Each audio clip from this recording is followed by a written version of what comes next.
Welcome to Feature Friday, where we explore some of the cool things in our Roof Wizard software.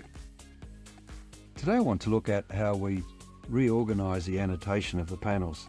Sometimes the annotation tends to drop over the top of each other even after we've moved them outside for very short lengths.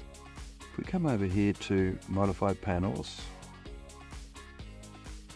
and Move Text, the first thing you do is select the text,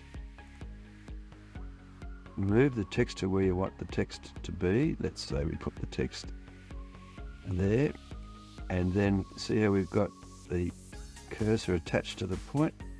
We then left click there and the leader line is moved for us as well.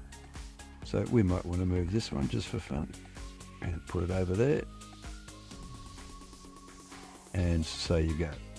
So that allows you to run around, and most of the time it will be just about perfect, but every now and then you'll get one that's a bit out of place. There's another one there. Let's move him over here somewhere, and the leader line will go there. In this way you tidy up your job and it looks absolutely spot on, so that when you send it to your guys in the field or to your customer, it looks perfect. Well, that's it for Feature Friday today. See you next week.